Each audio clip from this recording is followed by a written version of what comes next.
नमस्कार, मैं हूं मुकेश सिंह और अभी आप मेरे साथ देख रहे हैं न्यूज 19।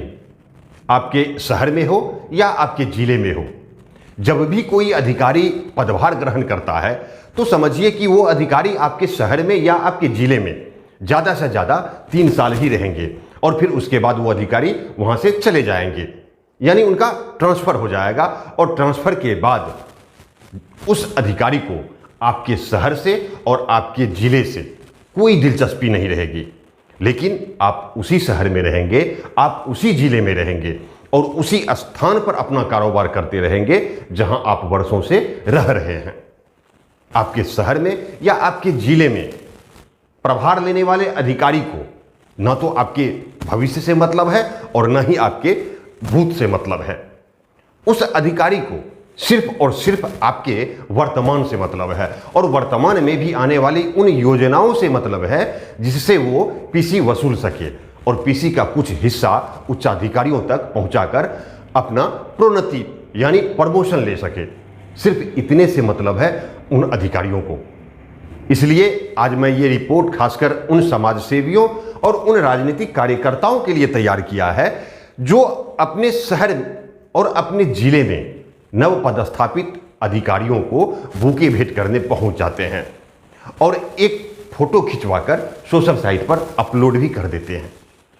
खासकर उन लोगों के लिए ये रिपोर्ट है जो किसी अधिकारियों के सभी कार्यों की जमकर सराहना करने लग जाते हैं, भले ही उस कार्य से जनता के बदले सिर्फ अधिकारी का ही भला क्यों ना हो रहा हो, लेकिन धन्यवाद और शुभकामनाएं देने में परहेज नहीं करते हैं।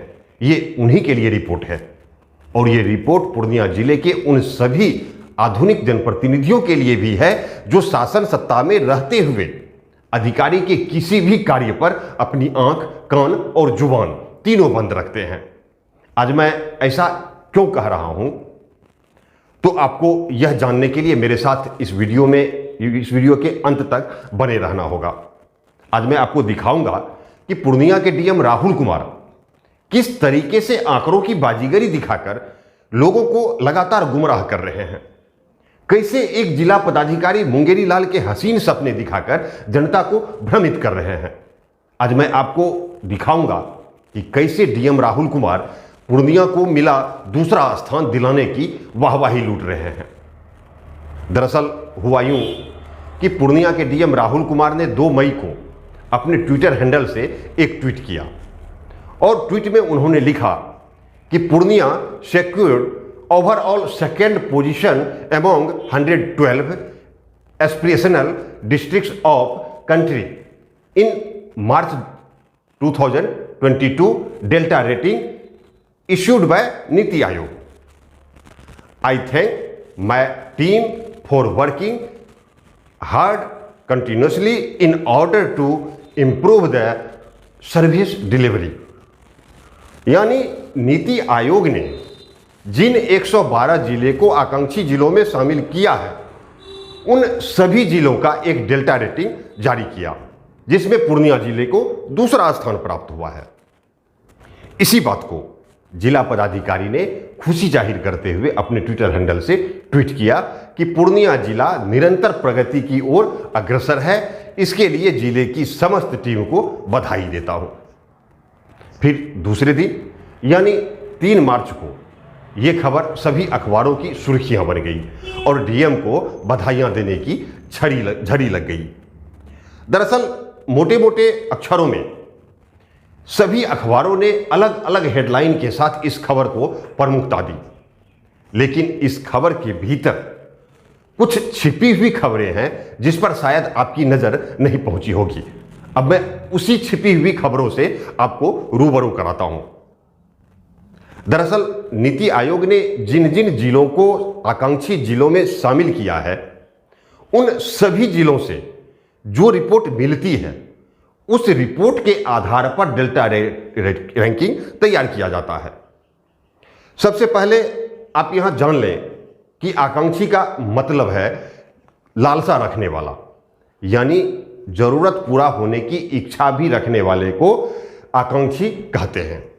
और मौजूदा वक्त में जो जिला पिछड़ा हुआ है उन पिछड़े हुए जिले को विकसित करने के लिए नीति आयोग ने आकांक्षी नामक एक कार्यक्रम की शुरुआत की, जिसके तहत आवश्यकता अनुसार अतिरिक्त राशि भी मुहैया कराती है नीति आयोग। उसी के तहत नीति आयोग ने दूसरी बार मार्च 2022 में डेल्टा रैंकिंग जारी किया, जिसमें पूर्णिया को दूसरा स्थान हासिल हुआ। और पहली बार दिसंबर महीने में जो डेल्टा रेटिंग जारी किया गया था, उसमें पूर्णिया चौथे स्थान पर था। दरअसल आकांक्षी जिले द्वारा कुल 5 क्षेत्रों में जो कुछ भी कार्य किए गए हैं, उसी के आधार पर रैंकिंग तैयार किया जाता है नीति आयोग द्वारा। अब यहां आपके मन में हो रहा होगा कि वो 5 क्षेत्र कौन कौन से हैं, तो आप जान लीजिए कि पहला क्षेत्र है हेल्थ एंड न्यूट्रिशन, यानी स्वास्थ्य एवं पोषण। दूसरा क्षेत्र है एजुकेशन, यानी शिक्षा। तीसरा है एग्रीकल्चर एंड वाटर रिसोर्सेज, यानी कृषि और जल संसाधन। चौथा है financial inclusion and skill development, यानी वित्तीय समावेशन और कौशल विकास। पांचवा क्षेत्र है बेसिक इंफ्रास्ट्रक्चर, यानी आधारभूत संरचना। ये 5 क्षेत्र हैं जिसकी रैंकिंग की गई है। अब हम बात करते हैं कि किस क्षेत्र में पूर्णिया को कितना स्कोर प्राप्त हुआ है, कितना अंक प्राप्त हुआ है। तो सबसे पहले हम आते हैं हेल्थ एंड न्यूट्रिशन, यानी स्वास्थ्य और पोषण पर। इसमें जहां दिसंबर 2021 में पूर्णिया को 58.9% अंक प्राप्त था और फरवरी 2022 में 66.5 स्कोर था, तो वहीं मार्च 2022 में बढ़कर 78.2% तक पहुंच गया। दूसरा क्षेत्र है शिक्षा, जहां दिसंबर महीने में पूर्णिया जिले को 59.9 स्कोर था और फरवरी में यह स्कोर गिरकर 50.6 पर था, तो वहीं मार्च 2022 में स्कोर घटकर 42.9 हो गया। अब यहां देखिए कि शिक्षा के क्षेत्र में इतनी गिरावट तब दर्ज की गई जब डीएम राहुल कुमार ने शिक्षा के क्षेत्र में आमूलचूल परिवर्तन की कल्पना करके पूरे जिले में 230 से ज्यादा पुस्तकालयों का गठन किया है। और जब उस जिले में शिक्षा के क्षेत्र में इतनी गिरावट दर्ज की जाती है, तो कहीं ना कहीं ये डेल्टा रेटिंग डीएम के उस किताबदान अभियान को भी ठेंगा दिखा रही है। आज ये रैंकिंग ये बता रही है कि पुस्तकालय मात्र के खोल देने से जिले के लोग शिक्षित नहीं हो जाएंगे और न ही पुस्तकालय मात्र के खोल देने से इसके स्कोर में कोई इजाफा हो जाएगा, जबकि मौजूदा वक्त में विद्यालयों की स्थिति में बदलाव लाने की आवश्यकता है। सभी विद्यालयों में गुणवत्तापूर्ण पढ़ाई हो, आज इस बात की जरूरत है। लेकिन पूर्णिया के डीएम अपना नेम फेम को बढ़ाने के लिए जिले में 230 से ज्यादा पुस्तकालय का गठन कर दिया। मैं अपने अगले वीडियो में आपको दिखाऊंगा कि डीएम के द्वारा खोले गए पुस्तकालय की क्या हालत है मौजूदा वक्त में, वो दिखाऊंगा मैं आपको। और इस बीच ऐसे हालातों में उन पुस्तकालयों से जिले को कितना लाभ मिला है, ये नीति आयोग की ये डेल्टा रैंकिंग ने जाहिर कर दिया है कि जहां दिसंबर महीने में पूर्णिया जिले को 59.9 अंक प्राप्त था और फरवरी में ये स्कोर 50.6 पर था, तो वहीं मार्च 2022 में पूर्णिया का अंक घटकर 42.9 हो गया। अब आप यहां समझ सकते हैं कि मौजूदा डीएम ने आपके जिले में खासकर शिक्षा के क्षेत्र में कितना काम किया है। तीसरा क्षेत्र है कृषि एवं जल संसाधन, जिसका स्कोर दिसंबर 2021 में 13.9% था, तो फरवरी में 15.1% हो गया। तो वहीं मार्च 2022 में यह अंक बढ़कर हुआ 30.9%। और जब हम यहां कृषि की बात करें तो बीते खरीफ फसल में धान अधिप्राप्ति केंद्रों पर किस तरीके से पैक्स अध्यक्ष और अधिकारियों की मिलीभगत से किसानों को लूटा गया, यह किसी से छिपा हुआ नहीं है। प्रति क्विंटल धान में 12 किलो से 18 किलो धान की कटौती किया गया और मौजूदा वक्त में खाद को लेकर किसानों में किस प्रकार का हाहाकार मचा हुआ है, यह भी बताने की जरूरत नहीं है। सब कुछ आईने की तरह साफ साफ दिख रहा है। चौथा क्षेत्र है वित्तीय समावेशन व कौशल विकास, जो 30.7% स्कोर के साथ दिसंबर 2021 में खरा था और फरवरी में 33% के साथ खरा था, तो वहीं मार्च 2022 तक मामूली बढ़त के साथ 34.44% पर अटक गया। वित्तीय समावेशन यानी गरीब व कम आय वाले लोगों को वित्तीय सहायता प्रदान करना, यानी ऐसे सभी परिवार को स्वावलंबन बनाने के लिए सरकार के पैसों का सही उपयोग करना और कौशल विकास यानी हुनर के विकास को लेकर रैंकिंग की गई है। लेकिन मौजूदा वक्त में स्वावलंबन बनाने के नाम पर जीविका दीदियों का लगातार दोहन हो रहा है। स्वावलंबन के नाम पर अन्य कई सरकारी योजनाएं भ्रष्टाचार की भेंट चढ़ रही है और पूर्णिया के युवा किस क्षेत्र में हुनरमंद हुए हैं ये भी आपके सामने है। आज पूर्णिया उड़ता पंजाब की तर्ज पर झूम रहा है। पांचवां और आखिरी क्षेत्र है बेसिक इंफ्रास्ट्रक्चर यानी आधारभूत संरचना। इस क्षेत्र के पास दिसंबर 21 में 78.8 अंक था, तो वहीं फरवरी में 81.8 अंक हो गया, तो वहीं मार्च 2022 में बेसिक इंफ्रास्ट्रक्चर का स्कोर पहुंचकर 82.1% हो गया। ये वही बेसिक इंफ्रास्ट्रक्चर है जिसे हम आधारभूत संरचना कहते हैं और मौजूदा वक्त में इस आधारभूत संरचना के नाम पर सरकार द्वारा तरह तरह की योजनाएं लाई जाती है और फिर उन योजनाओं की राशि का पीसी के रूप में बंदरबांट किया जाता है। और यहां एक बात और मैं आपको बताना चाहूंगा कि आप में से कई लोग इस बात को बखूबी जानते हैं कि आधारभूत संरचना के तहत ही सारे निर्माण कार्य कराए जाते हैं, चाहे वो सड़क निर्माण हो या भवन निर्माण हो। सारे भवनों का निर्माण कराया जाता है, चाहे वो किसी भी विभाग के हो। सभी विभागों के भवन का निर्माण हो या उसकी घेराबंदी हो, उस भवन में कुर्सी लगानी हो या टेबल, अलमीरा खरीदना हो या फिर सोफा लगानी हो, आज ऐसे तमाम वो सारे साजो सामान जिसकी जरूरत होती है उस कार्यालय के संचालन में उसे खरीदा जाता है आधारभूत संरचना के तहत। और इस आधारभूत संरचना के नाम पर सरकारी खजाने को भी चूना लगाया जाता रहा।